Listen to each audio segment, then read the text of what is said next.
October 1st is the start of the U.S. federal fiscal year, and we are starting it with a government shutdown. You're looking live at the Capitol tonight, where Congress failed to pass funding bills. Thanks for being with us at 4. I'm Annie Yu. Here are 3 things you need to know right now about the shutdown. First, the Senate today failed again to pass competing funding bills. Neither got the 60 votes needed to break the filibuster. Up to 750,000 federal workers could be furloughed, with many going without pay until Congress acts. And finally, third, in the district, federal court halts civil cases. Chief Judge James Boasberg has paused civil proceedings involving the U.S. and its agencies in D.C., extending deadlines until funding is restored. And we have live team coverage for you tonight, looking at the impacts of this shutdown in D.C., Virginia, and Maryland. Let's start with our Rafael Sanchez-Cruz, who's live downtown with a look at new efforts to help fired federal workers navigate this uncertainty. Rafael? Yeah, that's right, Annie. So what I'm going to talk about has been in the works since February. And, that's when government officials, nonprofits, as well as business leaders thought, how can we help those federal employees that are jobless right now? And they came up with the platform Talent Capital. It's a free platform. It's already live. You can actually search it right now. Go to talentcapital.ai, and it's for the entire DMV region. Kathleen Borgetta's job as a contractor for USAID was among the Trump administration's cuts to the federal workforce. My career was actually in working with mothers and children around the world, so it was particularly blindsiding to me when I suddenly had a newborn in my arms and I didn't have the basic supports of health insurance. Borgetta now helps others like her find a job through her organization, Pivoting Parents. She says her best advice for those experiencing job loss is to expand your network. My networks are not what they used to be, so I think it's really about looking to the greater area, the greater region. That's where the Talent Capital platform comes in. Think of it as a regional resource center, but on your phone or laptop. The creators say it's like a one-stop shop to connect people to jobs in local and state government, but also in other sectors. Of course, we are focused on jobs. As a partner to Talent Capital AI, we are excited to join forces with the private sector and increase the opportunity to strengthen its workforce and enable our neighbors to transition to new career opportunities. None of this is your fault. D.C. Mayor Muriel Bowser says it's about retaining the talent that's already in the DMV region and giving them the resources to stay. Free and personalized career coaching. We're also offering discounted training in fields like project management, data science, and AI. Yeah, you can also use the AI to personalize your job searches, and employers can post job openings for free, but you can also find resources like your nearest food bank. I know it's a lot of information to take in, but we have it up on our website, WUSA9.com. Live in downtown DC, I'm Rafael Sanchez-Cruz. Back to you, Annie. Rafael, thanks for that. In past shutdowns, federal workers were usually furloughed, meaning a temporary pause, or told to keep working without pay if they were considered essential. But this time it's different. The Office of Management and Budget is going further, directing agencies to prepare so-called reduction in force plans, which could mean permanent layoffs. Unions are already suing OMB and OPM, arguing that those orders during a funding lapse violate federal law. And for now, agencies are drafting those plans, but whether layoffs actually happen will depend on how long the shutdown lasts and what the courts decide.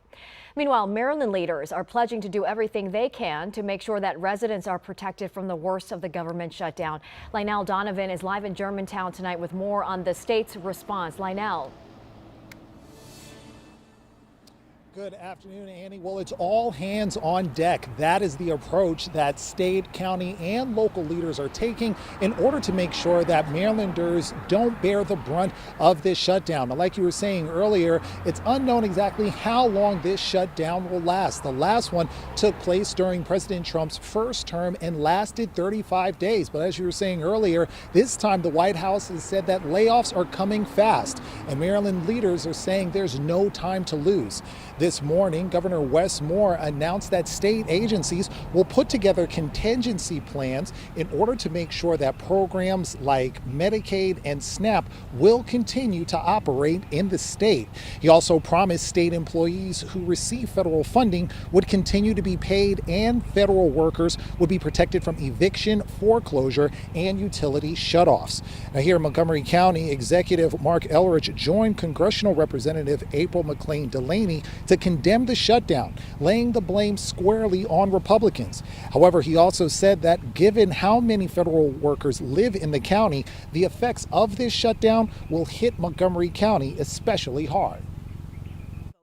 Our ability to help them is, obviously going to be limited to some extent. We're really worried about the extent of the cuts, whether it's 10,000 federal jobs or 40,000, which is probably the range.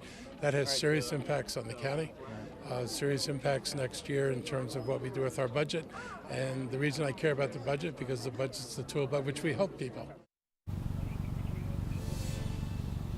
And coming up at 5 o'clock, I'll have more from Governor Moore and other congressional representatives about what they plan to do to keep the state going as this shutdown continues. But for now, we're live in Germantown. Lionel Donovan, WUSA 9. All right, Lionel, thank you. Now, one of the big questions that we're getting from many of you is what's impacted now that the government has shut down. The Postal Service will still deliver mail. Government benefits like Social Security, they will continue. And Medicare and Medicaid benefits will still be accepted. Getting in touch with those agencies, though, could be difficult and claims could be delayed. TSA will keep working without pay. Now, travel could obviously still be impacted because of this if workers especially don't show up.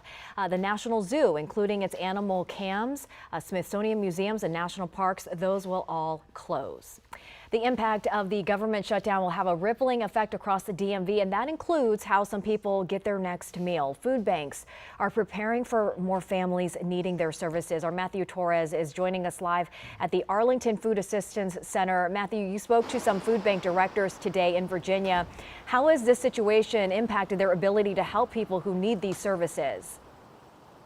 Well, Annie, as you might imagine, they are concerned and bracing for any uptick of people needing their help. But it all goes back to how long this shutdown will continue. Keep in mind, the shutdown does not only mean no paychecks, but SNAP benefits, which help low-income families buy food, could be delayed. In a statement released to us, the president of the Fredericksburg Regional Food Bank tells me, unfortunately, this shutdown continues the theme of uncertainty that has become a common experience for organizations and individuals intersecting and reliant upon government's resources. I hope that our federal leaders will remove some of this uncertainty and quickly resolve the shutdown by putting the people they were elected to serve above politics and posturing.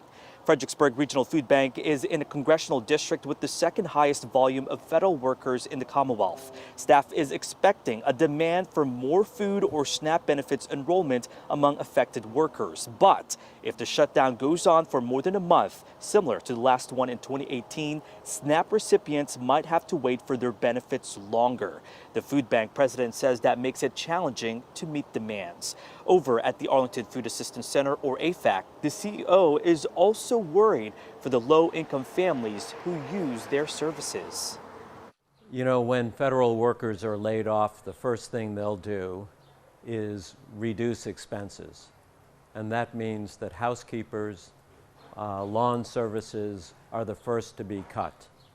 And those are the families we serve here at AFAC. So we expect to see more families and those families coming to us more often.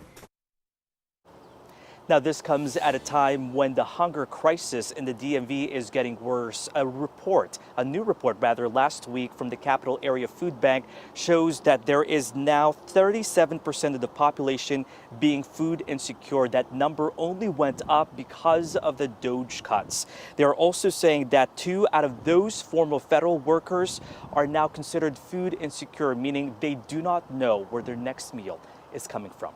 Annie? All right, very eye-opening report, Matthew. Thank you. And here is what comes next. The Senate can call a vote at any time if they have an agreement on something that could actually pass. For now, it looks like Republicans will keep holding votes on the same two CRs that we've seen voted down multiple times already. They'll break tonight and will not vote tomorrow in observance of Yom Kippur. The Senate will be back Friday and will likely vote through the weekend. If the Senate reaches a deal, the House will have to come back and vote on that.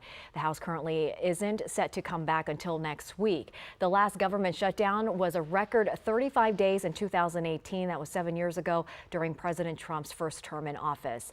Our team coverage of the government shutdown continues on the air and online, and we are not just reporting the news, we're answering your questions as well about how this impacts you and your family. And it's very easy to join the conversation. You can text the word shutdown to 202-895-5599, and we will send you a link to all of our coverage. And you can also text us your own questions at that number as well, and we will be working to answer your questions on our evening newscast throughout the shutdown.